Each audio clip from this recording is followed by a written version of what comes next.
Hopefully in this video I'm a bit more coherent and put together than I was in the last one. I literally just vlogged what I could when I was actually in the clinic, and I know it was just kind of a mishmash of things. So if you didn't see that, the main points were I had my surgery, vertical sleeve gastrectomy or VSG or gastric sleeve or whatever you want to call it, on the 13th of February this year, so that was 1 week and 1 day ago. I had it in a clinic in Prague. Well, actually it was in a smaller place called Brno, I don't know, BRNO, I don't know how to pronounce it.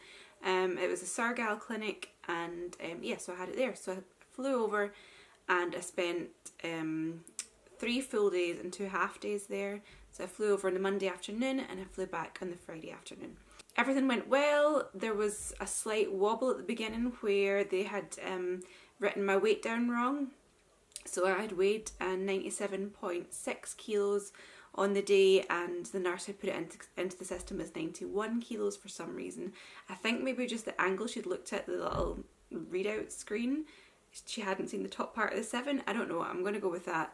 But because of that, my BMI was 33 point something, and so the surgeon had come in and said, oh, all your tests are great except that your BMI is too low, he literally said you're not fat enough for this surgery.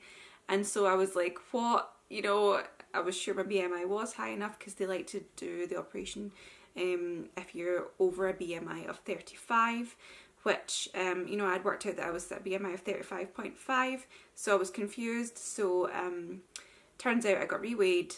I was 97.6 kilos and not 91 kilos, which gave me the BMI of 35.5.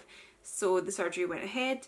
They did still make me sign a waiver because they said I was borderline, which, I mean, I'm not sure about, because they said obviously over a BMI of 35 they would do the surgery, but because I was so close to it, they made me sign a waiver basically saying that if once I come home I don't lose any weight, I can then sue them for the surgery not working. But to be honest, that's not something I would ever think to do.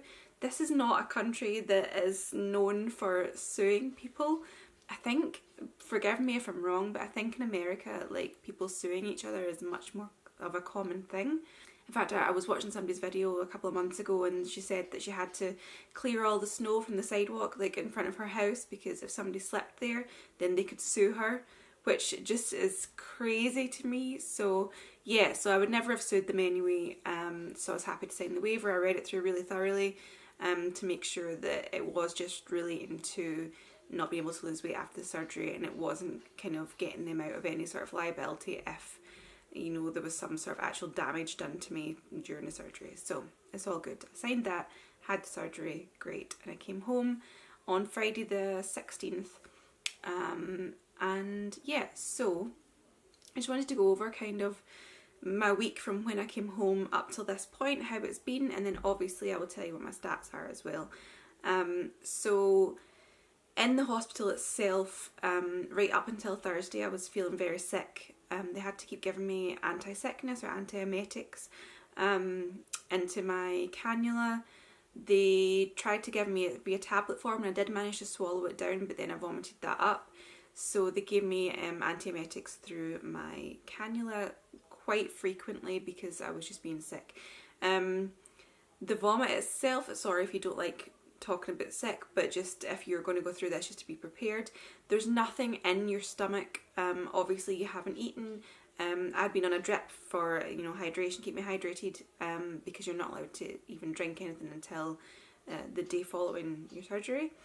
So my stomach was empty. So literally when I was being sick, I'm really sorry if this grosses you out, but it was just saliva that was coming out. And I felt so much better after I'd been sick. I think the amount of saliva I was producing and then swallowing was too much for my little tiny stomach, and so I had to come out. I don't know whether like my saliva production has changed now, but I haven't had that issue, and I hadn't had any anti-sickness on the Friday morning before I left, and I hadn't had any painkillers from Thursday night. The nurse came in and gave me 2 just paracetamol. I don't know if it's called paracetamol in America as well. I know it's what's in Tylenol. So she gave me 2 of those the night before. I just took one, and then the morning of she'd give me another one, which I just didn't take at all. To take home with me medications, I was given omeprazole, which is it stops like reflux and heartburn and things like that, so it's just to kind of keep my stomach calm sort of thing, so it doesn't get irritated by anything, so I wouldn't have reflux. So I take that in the morning and at night. I had already been taking one at night in the run up to my surgery. That was part of my pre-op diet, was that I also had to take omeprazole every single night, just to obviously get my stomach nice and calm so that it wasn't inflamed or anything like that when it came time to do the surgery. So yeah, so I have omeprazole. I'd also been given, let's see, I've got my little notes here. To take home with me, I'd also been given something called Algifen, which is like, it's a liquid painkiller. You put 25 drops of it into like a bottle cap or something like that and drink it. It tastes disgusting. I haven't really had to use it. I did use it once in the airport before I got on the plane, because I thought, like, as a kind of preventative measure, it would be a good idea to take that. It lasts for 8 hours. I can take it up to twice a day, obviously 8 hours apart, if I need to, but honestly, since I've been home I haven't had any pain at all, so I haven't used that.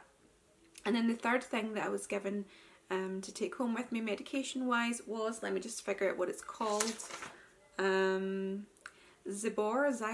Z-I-B-O-R, Zibor, I think. That is a blood thinning injection so that I don't get DVT, which is deep vein thrombosis, if you didn't already know, where you can get a blood clot after surgery, and if that obviously then travels up to like your lungs, your heart or anything like that, it can be a very bad situation. So I have those injections which I have to inject myself in the stomach, or they gave me a little diagram. I can inject myself in the stomach, round kind of to my sides, at the tops of my arms or the tops of my thighs. At 8 p.m. every night I have to do it, and that is for 20 days. So I'm only 5 injections down, so yeah, another 15 to go. It's not painful to inject. It does kind of sting afterwards sometimes, not all the time for me. I know that other people, the people who I actually met while I was over there, one of them said that he finds it very painful after he's injected it, and it burns for quite some time. For me, it's about 50% of the time I'll inject it, and then after a couple of minutes I'll be like, oh, that's actually quite burny, but it doesn't last for any length of time. And yeah, it's tedious more than anything else, so I'm kind of looking forward to being done with that. So I made some notes here just to see what else I wanted to talk about. Yeah, so some kind of non-scale victory kind of things. I don't know if it counts as that yet, but already I find it much more comfortable to cross my legs. I can sit, I found myself yesterday just randomly sitting with my legs like in a basket, you know, sitting kind of cross-legged, and it was comfortable and it was fine. Now I haven't been able to do that, not only because obviously I was a bit fatter, but also because I've had issues with my back for a long time, and so sitting in that cross-legged position, you know, put strain on my hips and was really very painful in my back. But what I found after I woke up from surgery, all my back pain was gone. Obviously they haven't done anything to fix it, and I hope it continues for much longer. I hope that that's it fixed. I don't think it is, but at the moment I have zero back pain. I think you know, when they do the surgery, they do tip your legs down so that you're kind of bent back, and then your legs are kind of more dropped down towards the floor. So I think maybe they've just, the way that I've been bent has clicked something into place. I'm not sure, but I've had zero back pain. I can move around much more freely than I've been able to in a long time. For months I've kind of been holding myself very stiff because of back pain, and my range of movement hasn't been great, and it has been so much improved. So I think it's a combination of maybe just being pulled the right way during surgery, and also losing a little bit of weight as well. So I'll come to weight now as well. My highest weight was taken, well, highest recorded weight was in December 2017, and that was 16 stone 7 pounds. I'll put that in pounds down below. I can't be bothered working it out right now. I think it was 231, but I'll put it all in pounds as well. I did pre-op diet. I actually did quite a long pre-op because as soon as I knew I was going for the surgery, I wanted to diet anyway, so I dieted from just after Christmas right through till I went for surgery, which is why I lost so much weight. And so I was 15 stones 3 pounds on the day of surgery. Again, I'll put what that is in pounds down below because like mental maths, I'm not going to do it right now. So that was on day of surgery, and then today, which is actually 1 week and 1 day post-op, I am 14 stones 9 pounds, so that's a loss of 8 pounds. Now, I wish I had waited the entire week to weigh myself, but I did weigh myself off and on throughout the week, and my weight has been lower than this. Yesterday even, I was 14 stone 7 pounds, so I've gained 2 pounds since yesterday, which at first when I saw it, I was like, there's no way, you know, that's impossible. But I just need to remember, and you as well, if you're going through this and you're in your first week, that your body is readjusting itself. It's still healing, there's still swelling, it's figuring out you know, what it's doing with itself. There's so much going on that I'm not worried about a little bit of fluctuation, because I know that there's no way that I've gained 2 pounds. It has been made up in there somewhere, whether it's water weight, whether it's swelling, you know, whatever it's been, that's what it is. But anyway, so I've lost 8 pounds in the first week. I know it is a week and a day, but I figured that if I'd weighed myself on the Tuesday, it was not quite the full week after surgery. Do you know what I mean? I know what I mean, but I just feel like weighing on the Wednesday is going to be better. So I'm going to continue to weigh every Wednesday, and I'm going to try my hardest not to weigh myself in between times. But I make no promises, because seeing the numbers move on the scale really keeps me going. And I know that I don't have any control over it, which is weird, but seeing the numbers move on the scale has always been my motivation to stick to dieting. So yeah, it's something mentally in me that I need to just check the scales. So anyway, when I first came back, I was very tired. I managed to, you know, go out for maybe an hour at a time, just a slow walk. Not immediately, I came back and just stayed in the house. But over the past few days, I can get out for a little bit and then I'm really tired. I've been going to my bed probably about 9 o'clock, and I've been waking up at like 6 a.m. because obviously I'm going to bed quite early. So I've been waking up quite early. So I'm hoping that like I can start to stay up a little bit later and sleep in a little bit later in the morning, because I don't need to be up at 6 a.m. That's too early. I'm just trying to also up my water intake, because I really struggled to begin with to get my water down. They ask that you take between 2 and 3 litres a day at this point. There is no way that I can manage 3.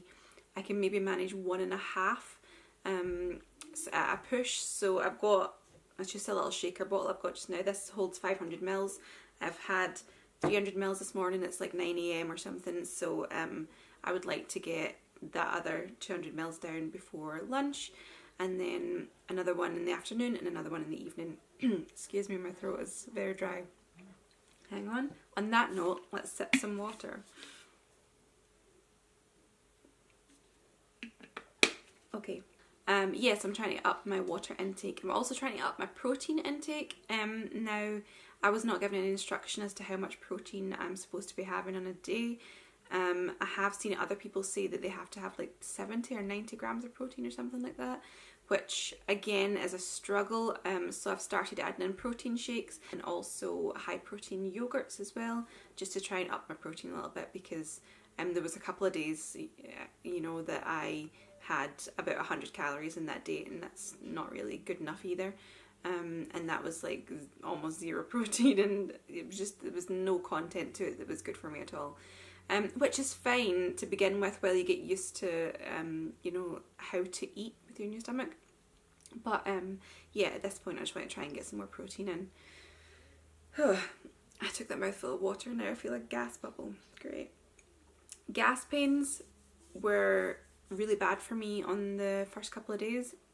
I actually, after I'd had my surgery, I woke up from it. I was still in the operating room and I still had my wrists like velcroed down to the table. I said in my previous video about how they have the table and then like the 2 bits sticking off your arms, and you have to like lie with your arms completely out, and then they velcro your hands down. And when I woke up I was still velcroed down. I think I came to quite quickly, and the gas pains were all like along the top of my back, just in a big kind of band right round from my chest to my stomach right round to my back. That was quite painful when I first woke up, but then up in recovery, you know, they put the back of the bed up and that does start to help. I just walked as much as I could for the first couple of days and that really helped, and by Friday when I was leaving, honestly I felt great and the flight home was fine, and luckily it wasn't too far a drive from the airport to my house, so I didn't have to travel too much. So yeah, so I've honestly been fine gas pain wise. It was literally just the first maybe 3 days that I had that pain, and then I've been fine. So basically I'm feeling great right now. The only things I need to continue doing are my DVT, my omeprazole, and then over the next couple of days I need to get my stitches taken out of my incisions. I did put photographs of all my incisions on my Instagram, which I will link down below if you want to go and check that out. Some of them look a bit gnarly, I'm not going to lie, they're doing much better now. I've got one like right underneath kind of my boobs at the top. That one's perfect. The one on my right hand side is perfect. The one on my left has got a thicker stitch in it because that's where my drain was. So I'm not looking forward to having that taken out, but it's not too painful. It just looks like a really thick stitch. And then the one above my belly button and the one on my left side kind of lower down are the ones that don't look as pretty as the other ones. They have a few more stitches in them, they're bigger incisions, but yeah, no pain from them. I'm just waiting for them to heal. I can get these stitches out and then it'll be all good.